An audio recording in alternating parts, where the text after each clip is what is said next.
안녕하세요.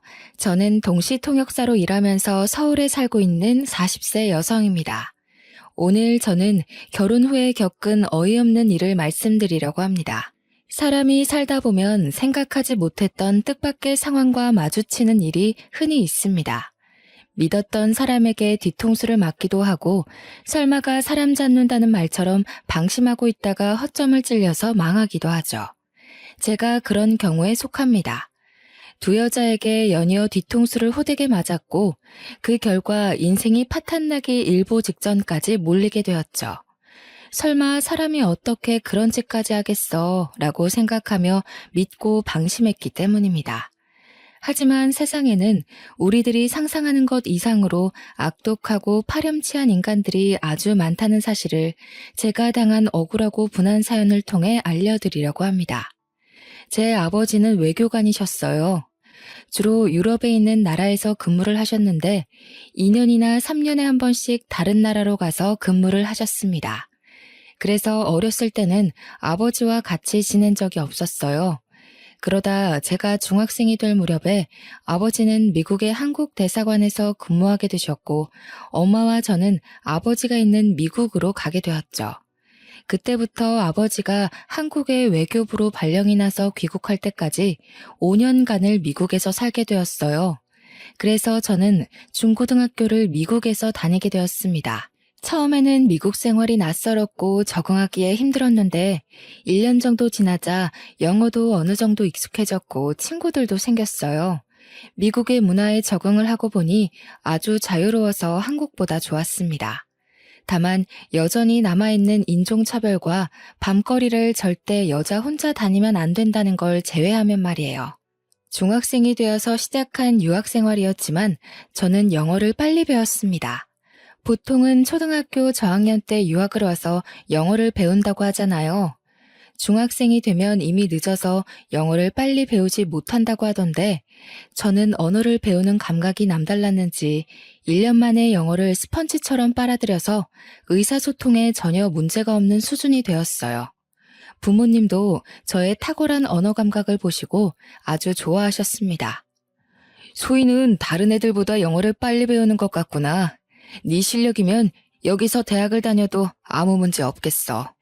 아버지는 제가 미국에서 대학까지 마치게 할 생각이셨습니다. 저도 미국에서 학교를 다니는데 문제가 없어서 그렇게 할 생각이었는데 3년 뒤에 문제가 생겼습니다. 아버지께서 한국의 외교부로 들어오라는 인사발령이 난 겁니다. 아무래도 한국에 들어가야 할 것 같다. 내가 알아보니 소희만 여기 남아서 계속 학교를 다닐 방법이 없어. 인사발령이 났으니 아버지는 당연히 귀국을 해야 했지만 저랑 엄마라도 미국에 계속 살 수 있는 방법을 찾아보셨는데 그게 불가능하다고 하셨어요. 그래서 결국 아버지를 따라 한국으로 돌아와야 했습니다. 미국에 처음 정착했을 때처럼 차별받을 일이 없을 줄 알았는데 한국에 와서 고등학교를 다니면서 문제가 생겼습니다. 친구들이 제게 텃세를 부렸거든요. 틈만 나면 저를 무시하면서 괴롭히기 시작했습니다. 너 미국에서 살다가 왔다던데 한국말은 할 줄 알아? 친구들은 뭔가 오해를 하고 있었어요. 미국에서 5년만 살다 온 건데 저를 아예 외국인 취급하고 있었습니다. 아버지 때문에 한국으로 유학을 왔다고 생각하는 것 같길래 제가 해명해 보았지만 친구들은 저를 자기들과는 다른 부류로 생각하고 거리를 뒀습니다. 제가 있으면 제 영어 발음을 흉내내면서 놀려댄 적도 있었어요. 야, 오늘 담탱이 몰래 야자 빼고 땡땡이 치자. 이런 건 영어로 어떻게 말해? Let's go 땡땡. 이러나? 너 영어 잘하잖아. 빨리 말해봐. 이런 식으로 이상한 질문을 할 때면 저는 대답하지 않고 무시했어요. 그런데 친구들은 자기들을 무시하면서 잘난 척한다고 화를 내더라고요. 야, 사람이 말하는데 쉽냐? 네가 그렇게 잘났어? 미국에서 살다 왔으면 다야? 안 그래도 적응하기 힘든데 친구들이 시건방지다고 놀리고 왕따를 시키자 더 이상 버틸 수 없었습니다. 제 편을 들어주는 친구 하나 없으니까 밝고 활동적이었던 성격이 말이 없고 내성적인 성격으로 변해갔습니다. 저희 엄마도 그 사실을 알아차리고 아버지와 상의를 하기도 했죠. 여보, 소희가 걱정이에요. 학교 생활에 통 적응을 못하는 것 같아요. 그래? 어떻게 하지? 다른 데로 전학이라도 보내야 하나? 내가 학교에 찾아가서 상담해 봤는데 내년이면 3학년이라 전학도 안 된다고 하더라고요. 설사 전학을 간다고 해도 그 학교에서 잘 적응한다는 보장도 없고 이걸 어쩌면 좋아요. 그렇다고 풀이 잔뜩 죽어있는 애를 그냥 내버려둘 수도 없으니 큰일이야. 날마다 부모님께서 저를 걱정하시는 소리를 들었지만 따돌림 문제를 해결해 주시지 못했죠. 힘들어도 참고 견디면서 졸업을 하는 것 외에는 다른 방법이 없었습니다. 아버지께서도 아무리 찾아도 방법이 없으셨는지 저를 따로 불러 달래기 시작하셨습니다. 소희야, 1년만 참고 졸업하자. 졸업하고 미국에 있는 대학으로 유학 가면 다 해결될 거야. 힘들어도 어쩌겠니? 참고 이겨내야지. 아버지께서 고등학교만 졸업하면 미국으로 유학을 보내줄 테니 1년만 참으라고 했어요. 몇 달 뒤에 3학년이 되자 저는 유학 전문 컨설팅 업체의 도움을 받아서 본격적으로 유학 준비를 하게 되었습니다. 소희가 워낙 영어에 능통하고 공부도 잘해서 아이비리그 대학도 도전해 볼 만한 것 같습니다. 부모님께서 말하신 이 대학이랑 이 대학의 원서를 접수해 보면 어떨까요? 유학업체 관계자분께서 제 실력이면 미국의 스카이로 불리는 인류대학도 가능하다고 하셨습니다. 그래서 저는 지긋지긋한 한국을 떠나기 위해 이를 악물고 미국 대학 진학에 필요한 준비를 하기 시작했습니다. 그때는 저를 괴롭히는 친구들이 있는 한국이 너무 싫었거든요. 얼마나 미국이 그리웠는지 미국 학교 친구들과 할로윈 파티를 하고 축제를 즐겼던 추억들이 꿈에 보일 지경이었어요. 제발 미국에 갈 수 있길 빌며 1년간 치열하게 준비한 끝에 예일대학으로 유학을 갈 수 있게 되었습니다. 대학에 진학하기로 하고 짐을 싸려고 하니까 엄마가 엄청 걱정하시더라고요. 소희야, 진짜 가야 하니?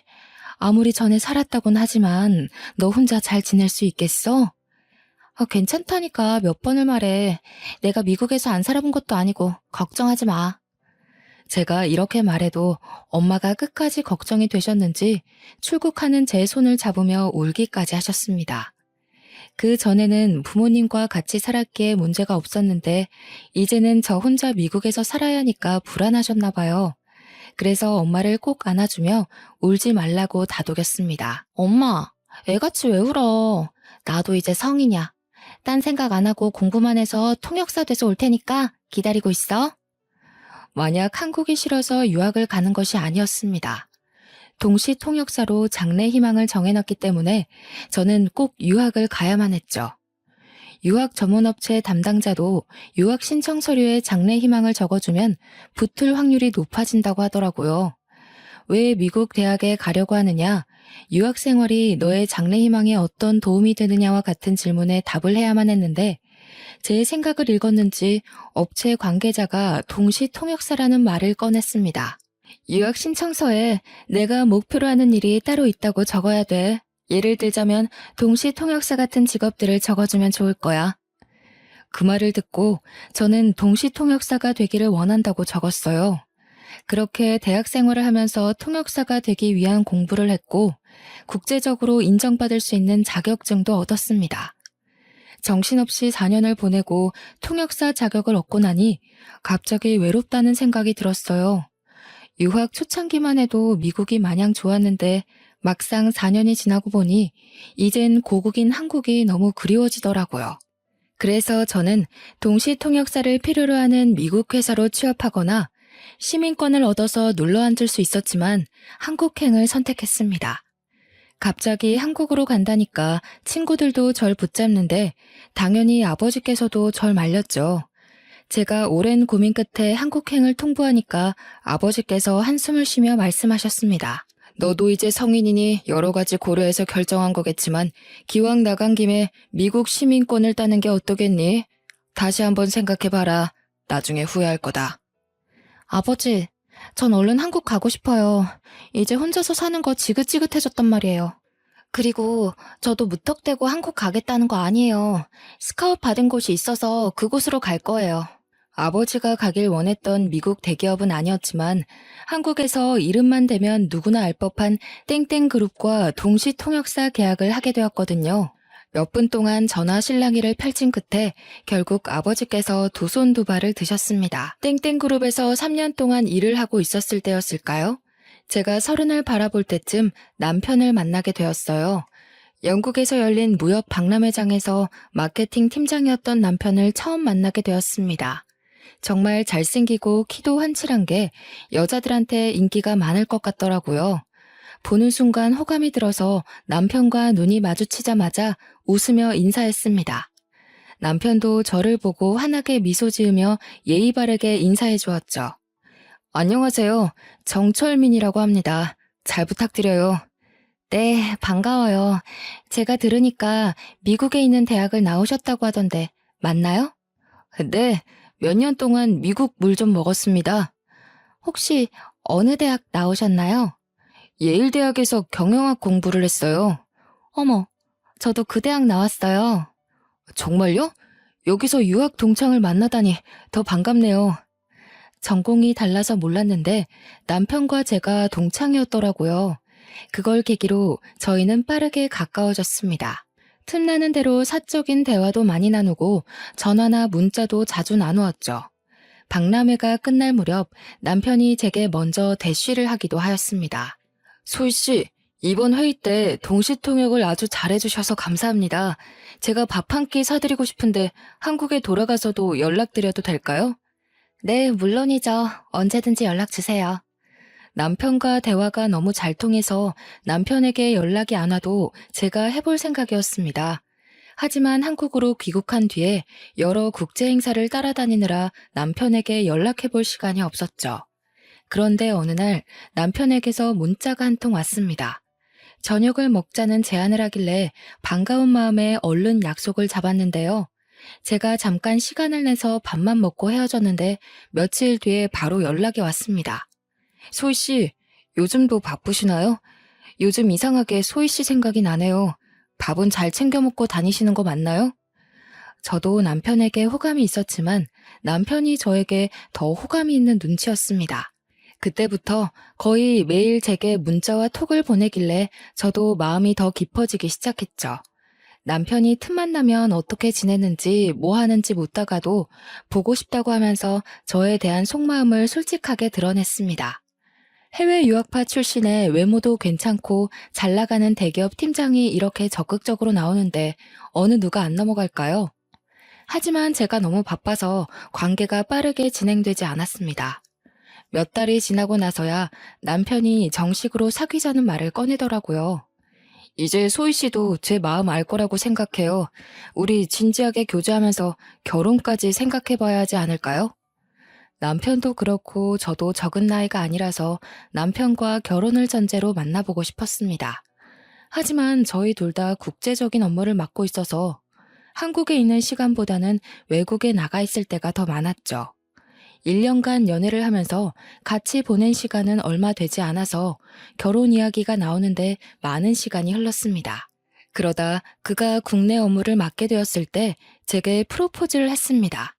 30대 중반에 들어서니 결혼 문제를 더 이상 미룰 수 없겠더라고요.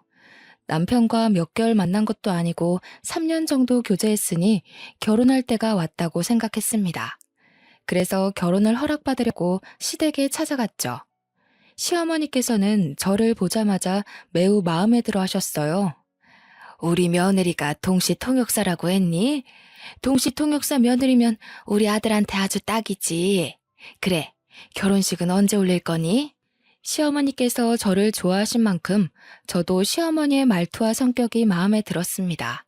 말하는 품격만 봐도 교양이 온몸에서 줄줄 흐르는 세련된 사모님이었거든요. 저를 보자마자 칭찬을 너무 많이 해주셔서 몸둘 바를 몰랐습니다. 철민이 덕분에 해외 유학파 며느리를 다 보게 되는구나. 이런 며느리가 우리 집안에 들어오다니 가문의 영광이 따로 없다. 가문의 영광이라뇨. 저 받아주시면 제가 더 감사하죠. 나는 우리 철민이랑 얼른 결혼했으면 좋겠는데 사돈이 싫어하면 어쩌니? 딸 아깝다고 우리 아들 내치는 거 아닌가 몰라. 아니에요. 저희 부모님도 좋아하실 거예요. 실제로 저희 부모님도 남편이 마음에 쏙 든다고 하셨거든요. 시어머니를 처음 본 날만 그런 게 아니라 정식으로 잡은 상견례 자리도 화기애애한 분위기에서 진행되었습니다. 집안에 돈도 많지 시어머니께서는 저를 너무 좋아해 주시는 교양인이지 시아버지가 안 계신 것만 빼면 완벽한 집안이었습니다. 연애를 하면서 남편은 부모님이 이혼했다는 말은 했지만 왜 이혼을 하게 되었는지는 말해주지 않았어요. 신뢰가 될 거라고 생각하고 묻지 않았는데 결혼을 하고 나자 남편이 그 내막을 털어놓았습니다. 여보, 우리 아버지 말이야. 사실은 바람이 나서 이혼하신 거야. 뭐? 시아버지께서? 남편 말로는 아버님께서 아주 잘 나가는 사업가셨고 계열사를 5개나 거느리고 있는 작은 그룹의 회장이었다고 합니다. 그런 시아버지의 한 가지 약점은 여자를 너무 밝힌다는 것이었죠. 더 기가 막힌 사실은 시아버지께서 먼저 불륜 사실을 털어놓았다는 거예요. 여보, 이제 우리 철민이도 다 컸으니까 이제 정리하자. 진심으로 사랑하고 같이 살고 싶은 사람이 생겼어. 뭐라고요? 당신 미쳤어요? 다른 여자랑 살 거니까 이혼하자는 거예요? 시아버지께서 언제부터 누구랑 불륜을 저지르고 있었는지 아주 당당하게 털어놓았다고 해요. 하지만 어디 이혼이 그리 쉽나요? 시어머니가 남편 결혼시키기 전까지 이혼 못한다고 하니 시아버지께서 놀라운 제안을 꺼내놓았습니다. 이혼하자. 내가 가지고 있는 회사 중에서 가장 괜찮은 회사 줄 테니까 그걸로 퉁치자고. 회사 하나를 시어머니께 줄 테니 골치 아프게 위자료 소송 같은 거 하지 말고 조용히 끝내자고 하셨답니다. 시어머니께서 화를 내시면서 헛소리 말라고 무시하니까 시아버지께서 집에 들어오지 않으셨다고 하죠. 남편하고 동갑인 이때 어린 내연녀에게 완전히 홀려서 이미 마음이 떠났는데 어쩔 수 없었다고 합니다. 소송해봐야 돈만 많이 나가고 동네에 소문만 나니 시어머니께서 회사만 받고 모든 관계를 정리했다는 겁니다. 그 회사를 시어머니께서 맡아서 운영하고 계시지만 나중에는 남편이 이어받을 거라고 하더라고요. 제가 왜 말하지 않았냐고 물으니 남편이 미안하다는 말과 함께 이렇게 말하였습니다. 어느 집안이나 감추고 싶은 흑역사가 있잖아. 그래서 말 안 했던 거야. 당신은 이해해 줄 수 있지? 그래, 요즘 이혼하는 사람들이 한둘이 아니잖아. 우리 삼촌도 이혼했는데 잘만 살고 계시더라. 나는 이혼에 편견 없어. 오히려 시아버지께서 스스로 떠나줘서 다행이라고 생각했죠. 바람을 피운 남편 덕분에 사업가가 된 시어머니께서 집안 살림에 큰 보탬이 돼주셨거든요. 그래서 저는 결혼 후에도 통역사 일을 계속하면서 커리어를 쌓아갔습니다. 그렇게 3년이 지나갔고 미국에서 국제회의를 마치고 돌아왔는데 엄청난 사건이 터지고 말았습니다. 일주일 전에 남편이 교통사고를 당해서 세상을 떠났다는 충격적인 소식에 기절을 할 뻔했죠. 시어머니는 아직도 그날 일이 믿어지지 않는다고 하셨습니다. 회사에서 퇴근하고 집으로 온다는 전화가 마지막이었어. 몇 시간을 기다려도 오지 않아서 마음이 불안했는데 병원에서 전화가 왔더라고. 트럭하고 정면으로 부딪히는 바람에 병원에 왔을 때는 이미 이 세상 사람이 아니었대. 아이고, 불쌍한 내 새끼. 어쩌다 그런 봉변을 당해서. 시어머니는 제게 자초지종을 설명해 주시면서 울음을 터뜨리셨습니다. 제가 외국에 있으니 연락도 하지 못하고 장례를 치렀다고 하시더라고요. 저는 졸지에 남편의 임종을 지키지도 못하고 장례식 자리에도 늦은 아내가 되어버리고 말았습니다. 급하게 남편의 장례식장에 갔지만 상주로서 역할도 하지 못했습니다. 저 대신 상주로 선 시모 옆에 서 있기만 했는데요. 제가 금방이라도 쓰러질 것 같으니까 어머님께서 집으로 가라고 했습니다. 충격을 받아 머리도 어지럽고 토할 것 같아서 집에는 가지 않고 잠시 화장실에 다녀왔을 때였습니다. 시어머니께서 시누이랑 이야기를 하고 있더군요. 일부러 들으려고 한 건 아닌데 목소리가 워낙 커서 들어가자마자 바로 들렸습니다. 그래, 내가 알아보니까 당사자가 죽었어도 불륜으로 소송 걸면 걸린다는 거야. 그러니까 민철이가 만나던 여자가 있었다는 걸 절대 알게 하면 안 돼. 맞아. 이제 곧 남남이 될 텐데 돈 아깝게 위자료 물어줄 필요는 없잖아. 맞아, 엄마. 굳이 그럴 필요는 없지. 그런데 어떻게 숨기려고 그래? 들키면 어쩌려고. 어머님께서 도대체 무슨 말씀을 하시는 걸까요? 시어머니의 말을 듣고 소름이 돋고 말았습니다. 아무리 어머님이 하시는 말씀을 훔쳐들어도 남편에게는 내연녀가 있었고 그걸 시어머니도 알고 있었다는 소리 같았습니다. 며칠 동안 패닉 상태에 빠져서 아무것도 하지 못하고 집에 누워 있어야 할 정도로 정신적인 충격을 받았죠. 그때 보험회사에서 전화가 한 통 왔습니다. 안녕하세요. 땡땡 보험사 김주민 팀장입니다. 정철민 씨 아내분 되시죠? 사망보험금 지급 문제로 연락을 드렸는데 경황이 없으시겠지만 보험사에 한번 들려주시길 바랍니다. 네? 보험사요? 저희 남편 사망보험금이... 그제서야 죽은 남편 이름으로 가입했던 생명보험이 생각나더군요. 남편 사망 시 보험금은 제가 받기로 되어 있었습니다.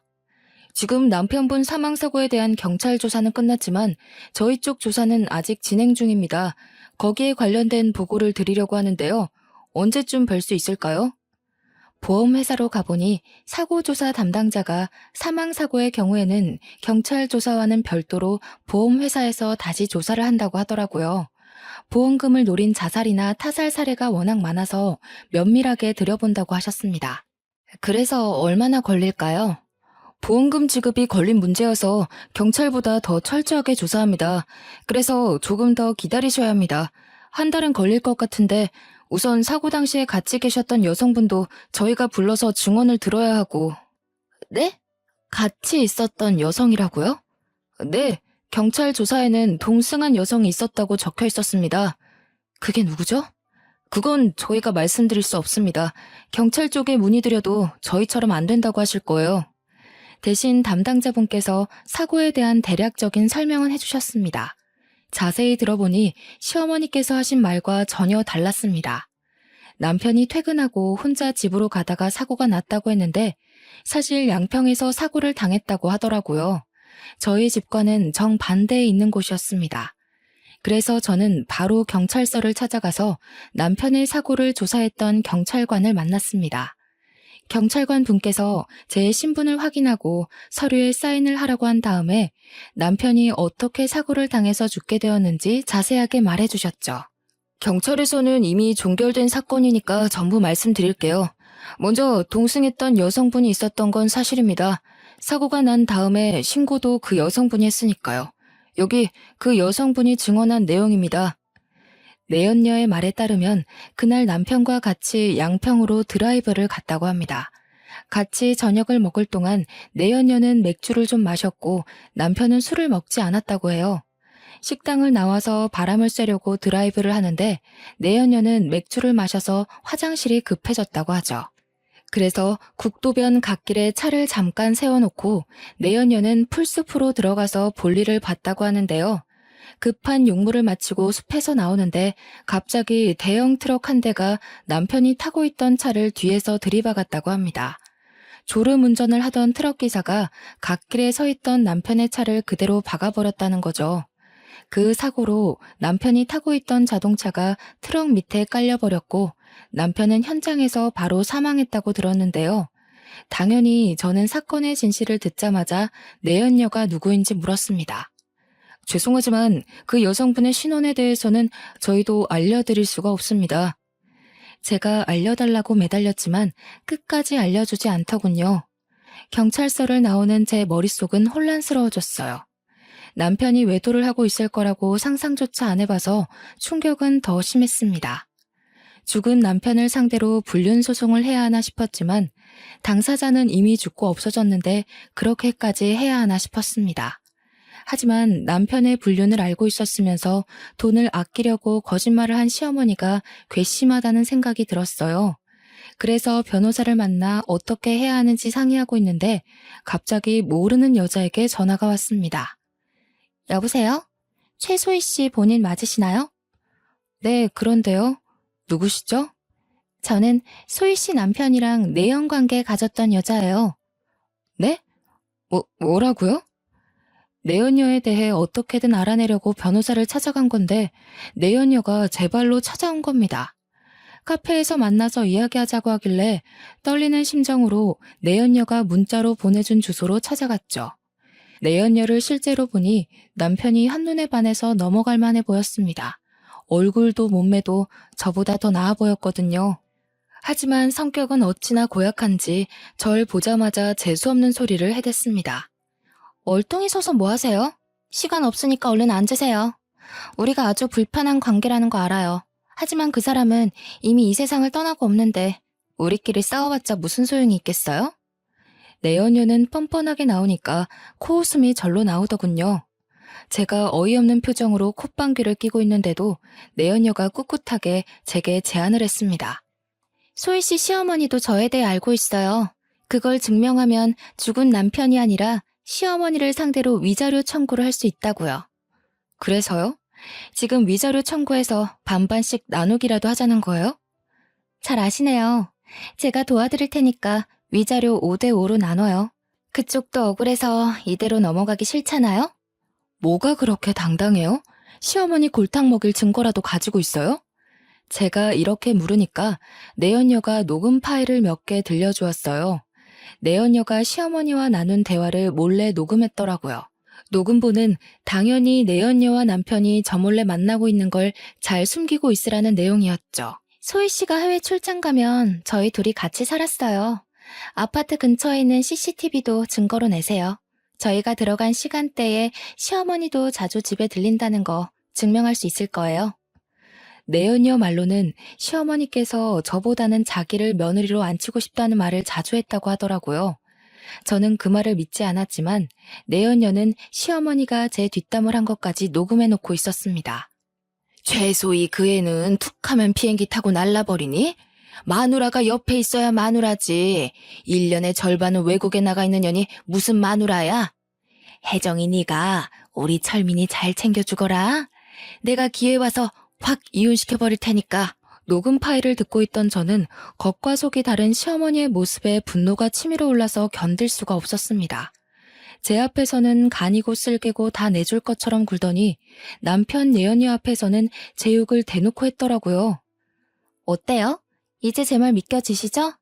우리 이대로 한편해요. 이 정도면 증거로도 충분할 것 같은데. 내연녀보다 시어머니에게 복수심이 드는 건 왜일까요? 녹음본을 들은 순간 속이 부글부글 끓더니 눈앞에 있는 여자가 꼭 제 편처럼 보였습니다.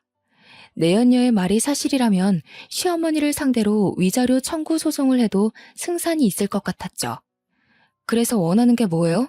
아무 조건 없이 본처 앞에 나타나서 제 소송을 돕겠다고 할 리는 없을 것 같은데. 5대5로 반띵하자는 소리 했잖아요. 돈이 급해서 그런 거죠. 별일 있겠어요? 내가 정철민 믿고 이것저것 돈 질러놓은 게 많이 있는데 갑자기 죽어버려서 다 내 빚이 돼버렸잖아. 진짜 미친놈 아니야? 시집 오라고 해놓고 죽어버린 놈이 어딨어? 그 말을 들은 순간 정말 정신 나간 여자라고 생각했죠. 하긴 본처한테 머리카락 쥐어뜯기고 재산 탈탈 털릴 수도 있는데 기어코 찾아온 거 보면 하루살이 인생을 사는 것 같았습니다. 급한 불만 끄는 데에 온 정신이 팔려서 아슬아슬한 승부수를 둔 것 같았는데요. 이렇게 비정상적인 여자 때문에 시어머니께 복수를 할 수 있게 되었습니다. 그리고 상간녀 소송을 하지 말아달라고 계약서까지 써달라고 하더군요. 저는 생각해본다고 말하고 남편 내연녀와 헤어진 다음에 머릿속으로 계산을 해봤습니다. 시어머니에게 위자료를 받아내고 보험금을 받는다면 시댁에 복수도 하고 관계를 완전히 정리할 수 있을 것 같았어요. 그러다 얼마 후에 보험사에 연락을 받고 내연녀가 제안한 대로 하기로 결심했습니다. 하지만 내연녀에게 연락해서 만나기 전에 시어머니에게 소송을 할 거란 말을 먼저 하면서 사과를 받아야 할 것 같아서 시댁에 먼저 갔습니다. 평소처럼 도어락 문을 열고 들어가니 시어머니께서 뜻밖의 손님과 같이 있는 게 보였습니다. 바로 제가 만났던 남편 내연녀였죠. 안방에서 둘이 뭐가 그리 좋은지 히히덕거리고 있더라고요. 어머님, 그년 아주 바보더라고요. 내가 하는 말을 그대로 믿더라니까요.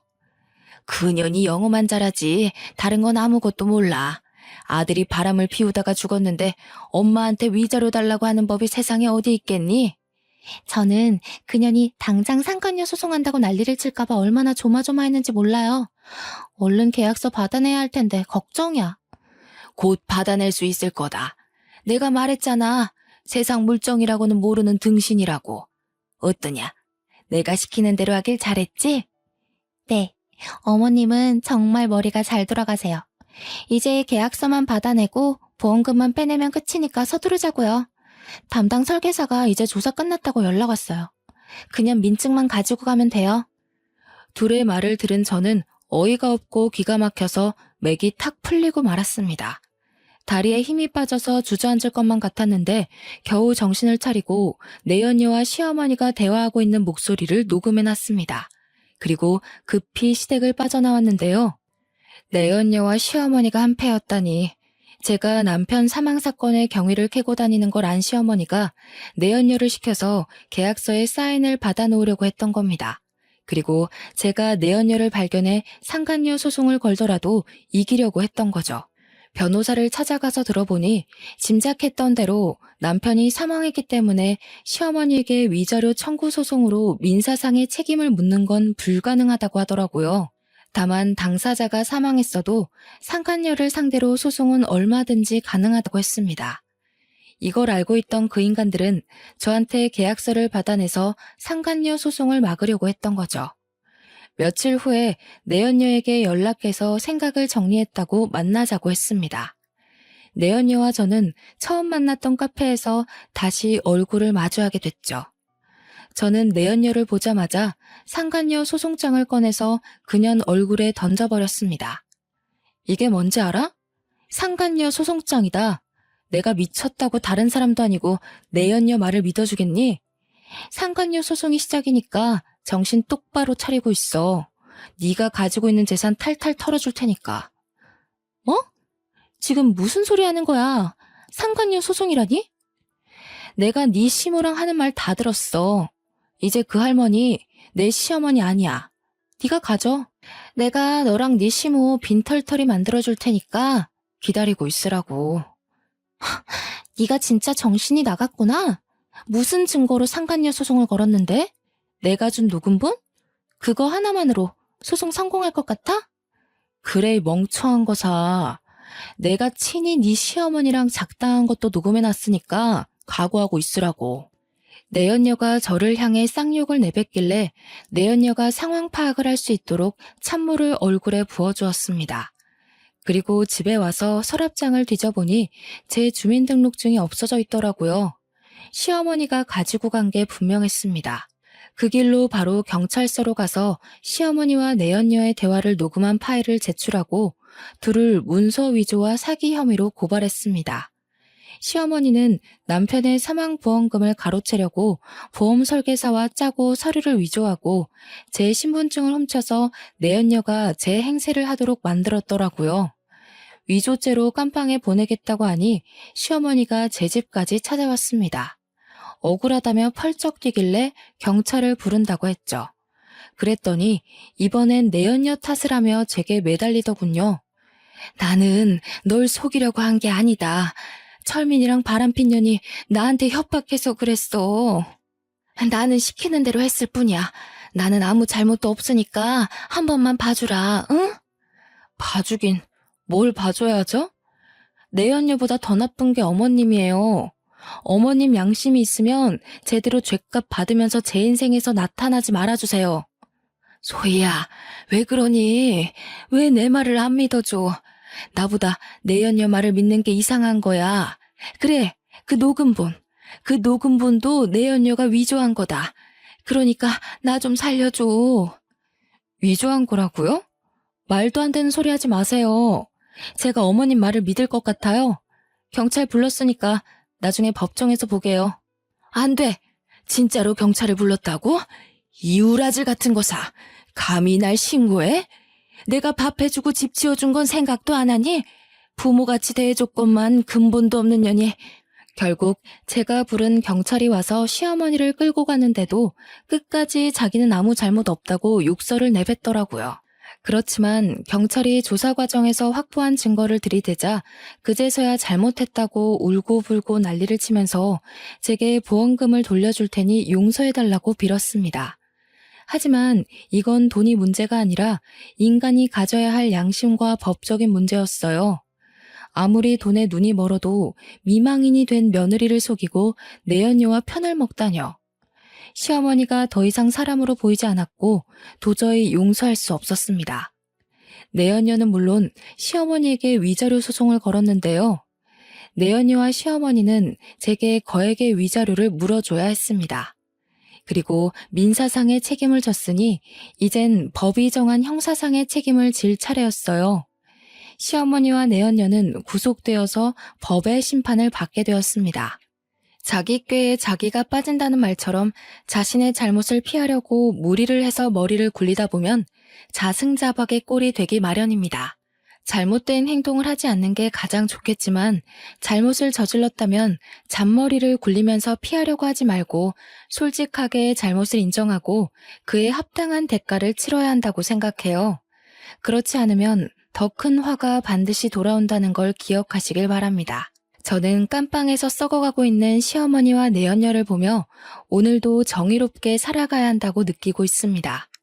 제 할 거 열심히 하면서 기회가 되면 좋은 사람 만나가며 즐겨야죠. 상처를 너무 많이 받아서 제 팔자의 결혼은 무리일 것 같습니다. 끝까지 읽어주신 모든 분들은 저랑 다르게 가족들과 행복하게 잘 지내시길 바랍니다. 감사합니다.